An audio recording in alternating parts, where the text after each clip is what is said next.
எல்லோருக்கும் வணக்கம் நண்பர்களே. நேற்று மிகப்பெரிய ஒரு மார்க்கெட் கிராஷ். அதுக்கப்புறம் இன்றைய மார்க்கெட் ஒரு 53 பாயிண்ட். இது ஃப்ளாட்டு தான். மறுபடி 25,300 தாண்டாத வரைக்கும் இதில் ஒன்றும் விஷயமே இல்லை.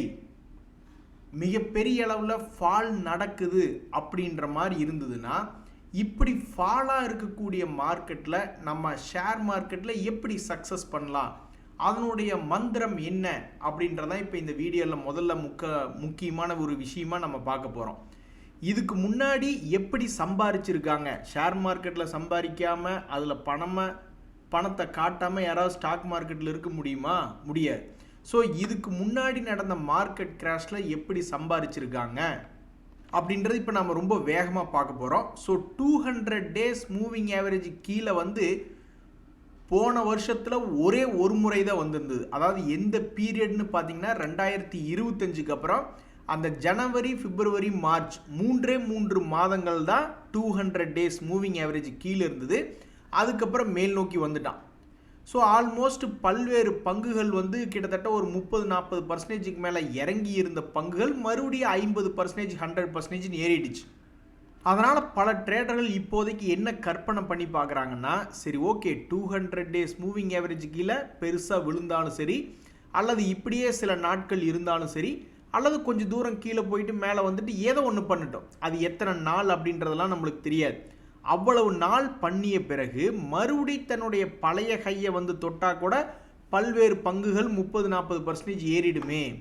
அப்போ நிறைய பேர் என்ன எய்ம் பண்ணுறாங்கன்னா, ஒரு -50% லாஸில் இருந்ததுன்னா அதை ஒரு 25% லாஸாக குறைச்சி வச்சுக்கிற மாதிரி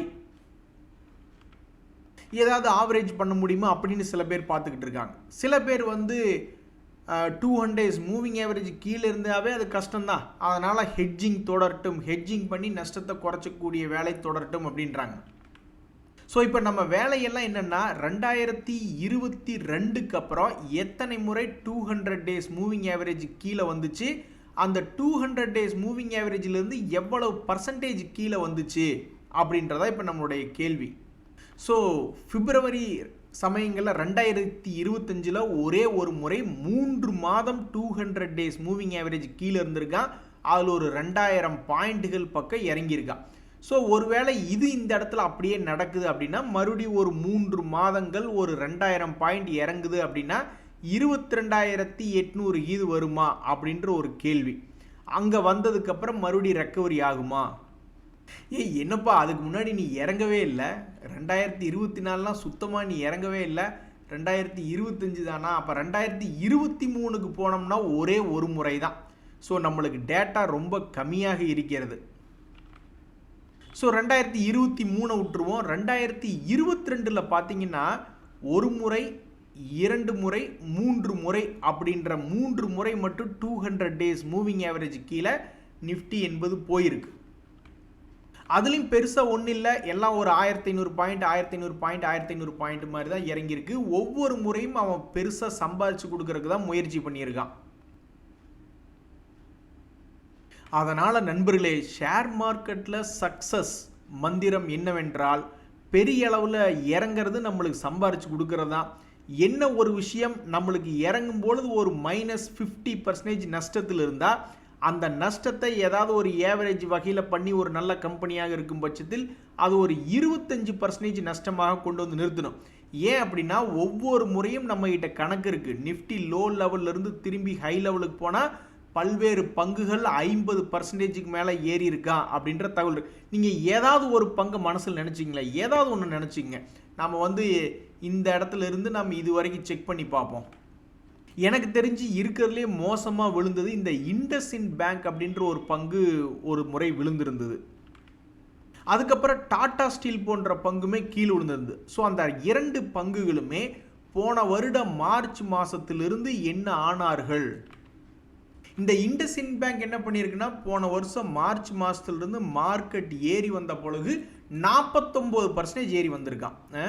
ஸோ அப்போ யாராவது இங்கே பெரிய அளவில் ஒரு 50% நஷ்டம் பண்ணியிருக்காங்க அப்படின்னா, அதை பாதியாக குறைத்திருந்தால், இந்த இடத்துல வாங்கி இவ்வளோ தூரம் நஷ்டத்தில் இருந்திருப்பாங்க. ஒருவேளை அதை ஏவரேஜ் பண்ணி பாதியாக குறைத்து வைத்திருந்தாலோ இப்போ நம்ம பார்க்குறது டாடா ஸ்டீல். டாடா ஸ்டீலும் போன வருஷத்தினுடைய மார்ச்லேருந்து பார்ப்போம். அப்போ இருந்து பார்க்கும்போது அவன் 60% ஏறி இருக்கானுங்க. ஸோ ஒவ்வொரு முறையும் ஷேர் மார்க்கெட்டில் நிஃப்டி பயமுறுத்துகிற மாதிரி 200 டேஸ் மூவிங் ஆவரேஜ் கீழே வந்து மேக்ஸிமம் ஒரு 3 மந்த்ஸ் வரைக்கும் இருந்திருக்கான் மேக்ஸிமம். அப்போ இப்போ இருந்து மார்ச் ஏப்ரல் வரைக்கும் கணக்கு வச்சிங்களேன், ஹிஸ்ட்ரி ரிப்பீட் ஆகும்படியாக இருந்தால். அதே மாதிரி ஒரு 2000 பாயிண்ட் பக்கம் இறங்குறான். மேபி 22,800 இது வர்றானா என்னன்றது தெரில. அதுக்கப்புறம் பல்வேறு பங்குகள் அப்படியே திரும்பி யூ டர்ன் போட்டால் தான் 2022 இருக்கக்கூடிய ஒரு வரலாறு. ஸோ ஷேர் மார்க்கெட்டில் சக்ஸஸ் ஆகக்கூடிய மந்திரம் என்னவென்றால் தொடர்ந்து மார்க்கெட்டில் இருக்கணும். அதே மாதிரி மார்க்கெட் பெரிய வீழ்ச்சி அடைஞ்ச பொழுது நம்ம -50% -70%ன்ற மாதிரியெல்லாம் போர்ட்ஃபோலியோவில் வச்சுருக்கக்கூடாது. அதை வந்து ஒரு -20%, ஏன்னா நம்ம பார்த்த வரைக்கும் பல்வேறு பங்குகள் கீழிருந்து ஒரு 40%, 60% அப்படின்ற மாதிரி ஏறி நம்ம பார்த்துருக்கோம். கொஞ்சம் சுமாரான பெரிய மூவ்மெண்ட் இல்லாத பங்குகள். இதே மூவ்மெண்ட் இருக்கிற பங்குகள் பார்த்தீங்கன்னா 2 மடங்கு 100 டைம்ஸ் 100%லாம் ஏறின பங்குகளாக இருக்குது. நம்ம அதையெல்லாம் விட்டுட்டு இண்டஸ்இண்ட் பேங்கையும் டாடா ஸ்டீலையும் தான் எடுத்து பார்த்தோம். ஸோ ஒரு 40 to 60% கீழே இருந்து ஏறுறான்னா அப்போ எந்த ஒரு பாயிண்ட்லேயும் உங்களுடைய லாஸை வந்து ஒரு 20-25% தான் மெயின்டைன் பண்ணணும். 40% லாஸ்லேயே மெயின்டைன் பண்ணிக்கிட்டே இருந்தால் அப்புறம் இவ்வளவு பெரிய ஏற்றம் வந்தாலும் கடைசியில் அப்புறம் வாங்கின விலையிலேயே தான் சுற்றிக்கிட்டே இருக்கும். இது வந்து மிக மிக முக்கியமான தகவல் நண்பர்களே. ஷேர் மார்க்கெட் சக்ஸஸ் மந்திரம் என்பது நண்பர்களே, இந்த புலிவாலை பிடிச்சிட்டு என்ன பண்ணுறது, விட்டால் நம்மளை கடிச்சிடும், பிடிச்சிக்கிட்டே இருந்தாலும் எத்தனை நாளைக்கு பிடிச்சிட்டு உட்காந்துட்டு இருக்கிறது அப்படின்ற மாதிரி. முதல்ல யார் இந்த டெய்லி சூதாட்டம் விளையாடுற மாதிரி எக்ஸ்பைரியை கொண்டு வந்தாங்கன்னு தெரில. தினமும் எக்ஸ்பைரி, அது ஒரு எக்ஸ்சேஞ்ச் பண்ணிக்கிட்டு இருந்தால் பத்தாதுன்னு சொல்லிட்டு போட்டிக்கு இன்னொரு அந்த பிஎஸ்சி எக்ஸ்சேஞ்சும் அவங்க பாட்டுக்கு அவங்களும் டெய்லி எக்ஸ்பைரி, அதாவது வீக்லி எக்ஸ்பைரி அப்படின்ற மாதிரி கொண்டு வந்துட்டாங்க. அது ரோலிங் பீரியடில் பார்க்கும்போது டெய்லி கிட்டத்தட்ட எக்ஸ்பைரி ஆகிற மாதிரி வந்துடுச்சு. முதல்ல யார் இதை அப்ரூவ் பண்ணி யாருக்கு இந்த ஐடியா வந்து கொண்டு வந்தாங்கன்னு தெரில. இது கொண்டு வந்து சில வருடங்கள் கழித்து பார்க்கும்போது கிட்டத்தட்ட 1 லட்சம் கோடி நம்மளுடைய இந்திய மக்கள், இளம் வாலிபர்கள், எதிர்காலமே அவங்க தான். 10-20 வருஷம் கழித்து இந்தியாவை அவங்க தான் தாங்கி பிடிக்கணும். அப்போ அவங்க கையில் பணம் இருந்தால் தானே ஏதாவது தொழிலோ அல்லது வேறு ஏதாவது சொத்துக்களை சேர்த்துவாங்க. அவங்க கையில் இருக்கக்கூடிய பணத்தை பூரா தொடச்சி எடுத்து புரோக்கர்களுக்கு ஒரு புரோக்கரேஜ் பணமாகவும், அதே மாதிரி வெளிநாட்டுக்காரனுங்க அந்த பணத்தையும் தூக்கிட்டு போகிற மாதிரி இருந்தது. முதல்ல இதை யார் அப்ரூவ் பண்ணி உள்ளே கொண்டு வந்தது அப்படின்றது ஒரு விஷயம். இப்போ அதை மேனேஜ் பண்ணுறதுக்காக எஸ்டிடியை உயர்த்துகிறோம், இந்த டெரிவேட்டிவ்ஸ் மார்க்கெட்டையே கொஞ்சம் குறைக்கிறோம், ரீட்டைலர்னுடைய எட்டாக்கணியாக கொண்டு போகிறன்ற கான்செப்டில் கொண்டு போகிறாங்க. இதுக்கு பேர் தான் புலிவாலை பிடிச்சிக்கிட்டு என்ன பண்ணுறதுன்னு தெரியாமல் உட்காந்துருக்கிறது. சரி, அதுக்கு வந்து எஸ்டிடியை தான் உயர்த்தி அப்படி கொண்டு வரணுமா? அதுக்கு long term capital gain tax, short term capital gain tax வந்து ஈக்விட்டி இன்ஸ்ட்ருமெண்ட்டுக்கு தூக்கி விட்டா தன்னை போல் அந்த பக்கம் இருந்து இந்த பக்கம் வந்துட போகிறாங்க அப்படின்ற விஷயந்தான் தற்போதைக்கு சோசியல் மீடியாவில் டிஸ்கஸ் பண்ணிருக்காங்க. நண்பர்களே, ஐடிசி ஷேரில் இருக்கக்கூடிய அத்தனை பிரச்சனைகளும் முடிஞ்சுதா இல்லையா? ஸோ இன்றைய தேதியிலிருந்து ஒரு கடும் அமலுக்கு வருகிறது அவங்க மேலே இருக்கக்கூடிய அவங்களுடைய ப்ராடக்ட்ஸுக்கு இருக்கக்கூடிய டேரிஃப் என்பது டுபாக்கோ ப்ராடக்ட்ஸுக்கு. ஸோ இந்த பங்கு தன்னுடைய வீழ்ச்சியை இதுக்கு முன்னாடி எத்தனை முறை நிறுத்தியிருக்கு அப்படின்னு பார்த்தீங்கன்னா, சமீபத்தில் 2024 வீழ்ச்சி நிறுத்தி ஆல் டைம் ஹை அப்படின்றது ஒரு இடம் தாண்டி காமிச்சான். மறுபடியும் 2025 வந்த வீழ்ச்சியை தாண்ட முடியல. ஓரளவுக்கு சிறிய அளவில் தாண்டினா, பெருசாக தாண்ட முடியல. ஒரு 375 ரூபாயிலிருந்து 425 ரூபா 2025 முழுமைக்கே இவ்வளவு தான் தாண்டியிருக்கான். சரி, பரவாயில்ல. ஆனால் இந்த முறை பார்த்தீங்கன்னா 2026 அப்படின்றது அதனுடைய உச்சம் வந்து 500க்கு பக்கத்தில் இருக்குது. அப்போ இங்கே இருந்து போன வருஷத்தினுடைய ஹை வந்தாலும் சரி, தன்னுடைய பழைய ஹையை எட்டி பிடிச்சாலும் சரி, அதனுடைய மேல் நோக்கி ஏறக்கூடிய தூரம் என்பது ரொம்ப ஜாஸ்தியாக இருக்குது. ஸோ இந்த டொபாக்கோ ப்ராடக்ட்ஸ் இருக்கக்கூடிய அந்த எக்ஸைஸ் டியூட்டி ஹைக் என்பது கம்ப்ளீட்டாக முடிஞ்சிருச்சா? டோட்டலாக எல்லா ப்ரெஷரையும் அப்சர்வ் பண்ணிடுச்சா? இனி பிரச்சனை இல்லையா அப்படின்றதான் இப்போ ஒரு மிக முக்கியமான கேள்வியாக இருந்து ஐடிசி ஷேர் ஹோல்டர்ஸ் எல்லாம் என்ன எதிர்பார்க்குறாங்கன்னா, கடைசிக்கு நீ போன வருஷத்தினுடைய ஹையை வந்து பிடிச்சினா கூட போதும், அல்லது போன வருஷத்தினுடைய லோவை வந்து நீ பிடிச்சினா கூட போதும். ஜனவரி பிப்ரவரி சமயத்தில் என்ன லோ இருந்தியோ அந்த லோ வந்து நீ பிடிச்சினா கூட போதும். எப்படி இருந்தாலும் நீ பிடிச்சா பிடிக்காட்டி போ, ஏதோ டிவிடெண்டாவது வந்துக்கிட்டு இருக்கே அப்படின்னு அது ஒரு கான்செப்டில் ஓடிட்டுருக்கு. இதெல்லாம் டிவிடெண்ட் ரிலேட்டடான கான்செப்ட் ஸ்டாக்ஸ் தான். எது எப்படியோ இன்றைக்கி மிகப்பெரிய ஒரு செய்தி என்பது இந்த ஐடிசி ஷேரில் வந்திருக்கு. ஏன்னா அவங்களுடைய டோட்டல் அந்த டேக்ஸ் ரிலேட்டடான செய்திகள்லாம் முழுவதும் அப்சர்வ் ஆகிவிட்டதா, கெட்ட நியூஸ்கள் முடிஞ்சதா. நண்பர்களே, இன்றைக்கி ரிசல்ட்டுகள் நிறைய வருது. இருந்தாலும் ரொம்ப பெரிய ஆளுகளா அப்படின்னு கேட்டால் கொஞ்சம் கம்மியான ஆளுங்க தான். ஹூண்டாய் ரொம்ப பெரிய ஆள் தான். அது மாதிரி நிறைய பெரிய ஆட்கள் இருக்க தான் செய்கிறாங்க. இருந்தாலும் இதுக்கு முன்னாடி போன வாரங்களில் வந்த மாதிரி பெரிய பிரம்மாஸ்திரம் மாதிரிலாம் நிறையா ஸ்டாக்குகள் இல்லை. இன்றைய தேதியில் நேற்று ஞாயிற்றுக்கிழமை அன்னைக்கு தன்னுடைய அறிக்கையை வெளியிட்டாலுமே லேட்டன்ட் வியூ அனலிட்டிக்ஸ் என்பது தன்னுடைய Q3 ரிசல்ட்டை வெளியிட்ட பிறகு 7% ரொம்ப மகிழ்ச்சிகரமாக தான் இருக்குது.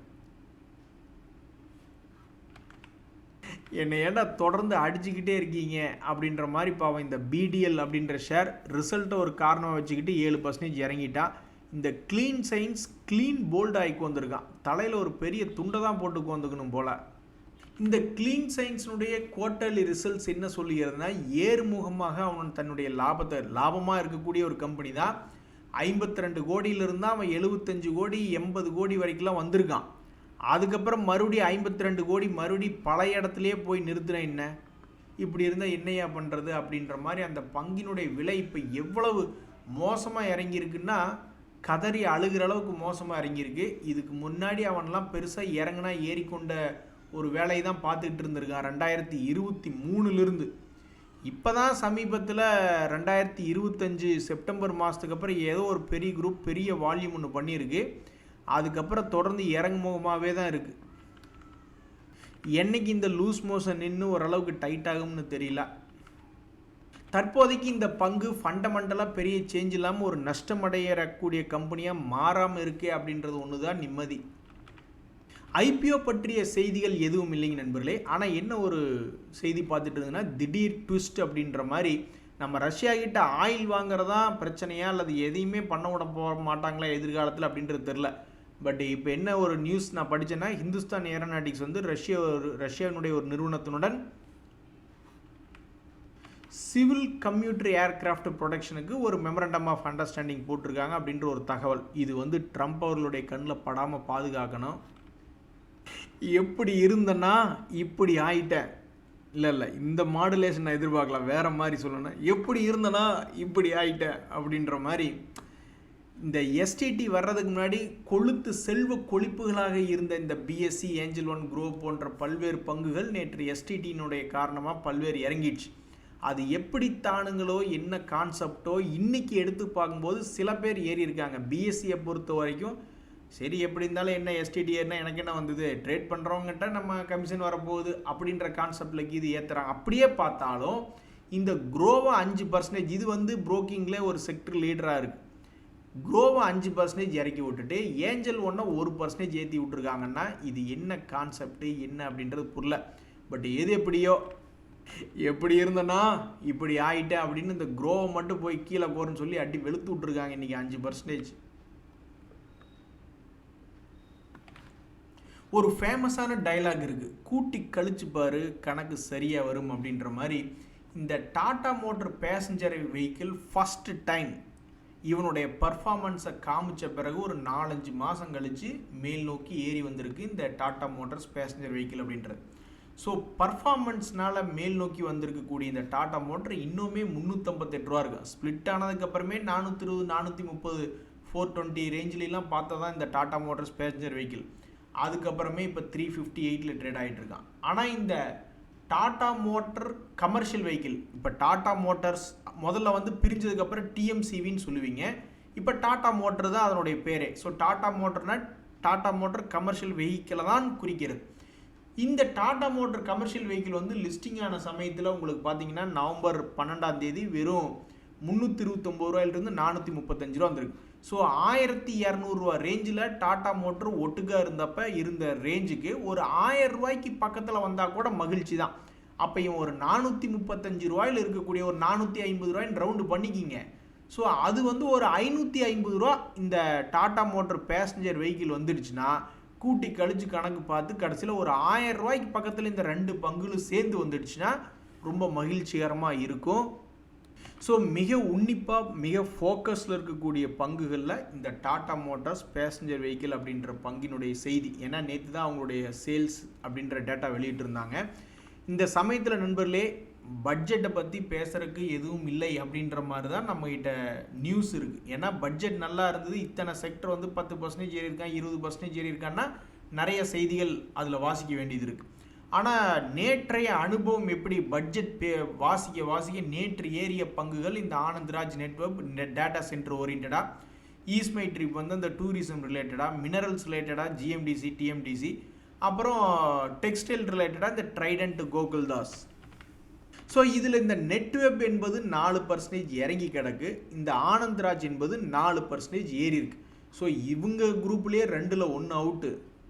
இந்த ஈஸ்மை ட்ரிப் அப்படின்ற பங்குமே காலையில் பாசிட்டிவில் தான் ஓப்பன் ஆனால் கடைசியில் அவனும் ஒரு 2% இறங்கிட்டான். அதனால் இந்த டூரிசம் செக்டர்லேயும் அதுவும் அவுட்டு. இந்த என்எம்டிசி ஸ்டீல் ஆகட்டும், ஜிஎம்டிசி ஸ்டீல் ஆகட்டும், இவனும் வந்து ஒரு 2% to 1% அவங்களும் அவுட்டு, அதுவும் மைனஸில் தான் இருக்குது. கடைசி இந்த ட்ரைடன்ட் கோகுல்தாஸ். ஸோ அந்த ட்ரைடன்ட்டும் இறங்கி தான் இருக்குது, அந்த கோகுல்தாஸ் எக்ஸ்போர்ட்ஸும் அப்படி தான் இருக்குது. கவுண்டமணி அவர்கள் இவரை செந்திலப்பா சொல்லுவார், ஏன்டா ஆற்றுக்கு நடுவில் போயிட்டீங்கன்னா சந்தோஷம் வராது, சாவுதான்டா வரும் அப்படின்ற மாதிரி. இந்த பட்ஜெட் ரிலேட்டடாக இந்த 7 பங்குகள் தான் நேற்று சந்தோஷமாக இருந்தது. இவங்களும் போய் ஆற்றுக்கு நடுவில் நின்றுட்டாங்க இன்றைக்கி. இன்றைய மார்க்கெட்டில் வேறு ஏதாவது சுவாரஸ்யமான பங்குகள் இருக்குது அப்படின்னு பார்த்தா இந்த ஜிஎம்ஆர் ஏர்போர்ட், பெட்ரோநெட் போன்ற பங்குகள்லாம் கொஞ்சம் வால்டிலிட்டியாக ட்ரேட் ஆகிட்டு இருக்கான். உடனே கரடிகளை விட்டு விட்டு வெளியேறி காளைகளுடன் சேர்ந்து கொள்வீர்களா? இந்த ஜிஎம்ஆர் ஏர்போர்ட்ஸ் ஒரு வகையில் டூரிசம் செக்டர்லேயும் சேர்த்தக்கூடிய ஒரு செக்டர் தான். பட் பாவம் வால்வா சாவா அப்படின்ற நிலமையில் கரெக்டாக 200 days மூவிங் ஆவரேஜில் ட்ரேட் ஆகிட்டு இருக்கான். ஸோ கரடிகளை விட்டு வெளியேறி டக்குன்னு காளைகளுடன் சேருமா? பெட்ரோநெட்டும் அதே மாதிரி தான், கரெக்டாக 200 days மூவிங் ஆவரேஜ் கிட்ட ஆடிக்கிட்டு இருக்கான். இவங்க எல்லாமே அந்த கும்பா குட்டியில் விட்டுட்டு டக்குன்னு ஏதாவது ஒரு ஜம்ப் அடிக்குமா இல்லையா, அல்லது கீழே விழுமா, என்ன பண்ண போகிறாய்? மற்றவங்களுக்கு வந்து இந்த பங்கு வந்து சென்டர் பாயிண்ட்லேருந்து எந்த பக்கம் போகிறான் அப்படின்னு பார்க்குறதுக்கு ஆவலாக இருக்கும். ஆனால் இந்த ஷேரை வச்சுருக்கிறவங்க தான் பாவம் இவன் என்ன பண்ண போகிறான் அப்படின்றதுக்கு ஒரு பரபரப்பாக பார்த்துட்டு இருப்பாங்க. கரெக்டாக சென்டர் பாயிண்டில் இருக்குது. நண்பர்களே, என்னைக்கு இருந்தாலும் ஏதாவது ஒரு கும்பா குட்டி ஷேர்களாக எடுத்து வச்சுக்கிட்டு, அல்லது பெரிய திடீர்னு என்றைக்கோ ஏறி இருக்கான், ஆனால் அது வந்து ஒரு பென்னி ஸ்டாக்கு, அவன்லாம் வந்து என்றைக்காவது மறுபடியும் லாஸ் மேக்கிங் ஆகவோ அல்லது கீழே விழுந்தான்னா பயந்துக்கிட்டே இருக்கணும். அதனால் ஏதாவது ஒரு பங்கு ஏறுது அப்படின்னா அது என்ன செக்டர், அந்த செக்டரில் யார் லீடர், எதுக்காக அந்த செக்டர் பங்குகள் ஏறுது? ஒரு உதாரணத்துக்கு டீலிங்க் இந்தியா அப்படின்ற பங்கு இன்றைக்கி 7% ஏறி இருக்குது. ஸோ இதெல்லாம் வந்து ஹார்ட்வேர் அண்ட் எக்யூப்மெண்ட்ஸ் ரிலேட்டடான ஒரு செக்டரில் இருக்கக்கூடியதான் இந்த டீலிங்க் அப்படின்றதெல்லாம், சர்வைலன்ஸு, அது மாதிரி நிறைய இருக்குது. அந்த செக்டர்லேயே பெரிய ஆளுக அப்படின்றது யாரும் இல்லை. ஸோ இப்படி இருக்கக்கூடிய இந்த நேரத்தில் இந்த டீலிங்க் என்ன பண்ணியிருக்குன்னா 2025 366 ரூபாயிலிருந்து 560 வரைக்கும் போயிட்டு இன்றைக்கி வந்து அது 1 year லோ அப்படின்ற ப்ரைஸில் ட்ரேட் ஆகிட்டுருக்கு. ஸோ 5 வருட நிலவரம் 2021 கணக்கு பார்க்கும்பொழுது 100 to 700, அப்புறம் மறுபடியும் ஒரு 350, அப்புறம் மறுபடியும் ஒரு 550, அப்புறம் மறுபடியும் 350 அப்படின்னு ட்ரேட் ஆகிட்டு இருக்கு.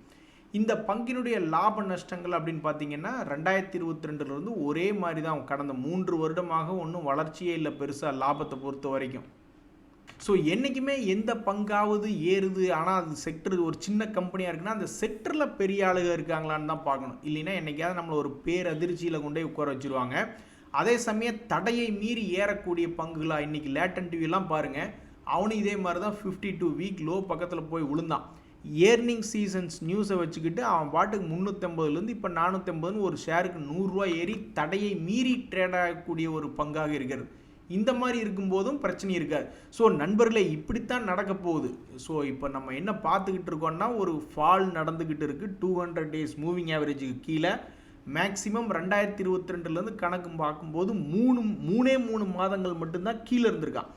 அதுக்கடுத்த 6 மாதங்கள் 9 மாதங்கள் என்பது மேலே இருந்திருக்கான். எப்படி இந்த லேட்டன் டிவி போன்ற பல்வேறு பங்குகளை பார்க்குறா, தம்மா துண்டு நீ யாருன்னு கூட எனக்கு தெரியாதுப்பான்னு நிறைய பேர் சொல்லுவாங்க. இந்த டீலிங்க் இந்தியா போன்ற எத்தனையோ பங்குகள் அவனுங்களாம் என்ன பண்ணுறாங்க அப்படின்னு பார்க்கும்போது கீழே இருக்கும் பொழுது அப்புறம் மறுபடியும் மேல் நோக்கி வர்றாங்க. அது மாதிரி எத்தனையோ பங்குகளுக்கு நடக்குது. ஸோ ஷேர் மார்க்கெட்டில் சக்ஸஸ் மந்திரம் என்பது என்னென்னா, ஒரு 25% லாஸுக்குள்ளே இருந்ததுன்னா மார்க்கெட் திரும்பி ஜம்ப் ஆகும்போது ஒரு 50% ஏறுதுன்னா கூட லாஸை விட்டு வெளியே வந்து இந்த பக்கம் +25% அப்படின்ற மாதிரி வரக்கு வாய்ப்பு இருக்குது. ஆனால் எப்போவுமே 60% 70% லாஸ்லேயே இருக்குன்னா சம்திங் ஃபண்டமெண்டலி ராங். ஏன்னா மார்க்கெட் திரும்பி என்னைக்காவது மேல் நோக்கி வரும்பொழுது அதில் ஒன்றும் விஷயமே இருக்காது. எத்தனையோ பேர் கமெண்ட் போட்டாங்க டிசம்பர் மாதத்தில், அப்பாடா ஒரு வழியே நல்லா லாபத்துக்கு வந்துட்டேன், இன்னும் கொஞ்சம் லாபம் வந்து எல்லாம் கொடுத்துட்டு போயணும்னு நினச்சாங்க. ஆனால் கடைசியில் மார்க்கெட் அவங்களுக்கு ஆப்பு வச்ச மாதிரி என்னத்தையோ பண்ணி விட்டான். இப்போ மறுபடியும் மார்க்கெட் கீழே விழுந்திருக்கும் பொழுது திரும்பி மேலே வந்து நம்மளை எப்போ காப்பாற்றி விட போகுது அப்படின்றதான் பார்க்கணும். இன்றைக்கி 2 மிக முக்கியமான பங்குகள் இந்த ITC, Tata motor passenger vehicle ஏதாவது ஆண்டவ முன்னியத்தில் திரும்பி மேலே வருமானன்றதான் பல ட்ரேடர்களுடைய கோரிக்கை. நன்றி, வணக்கம்.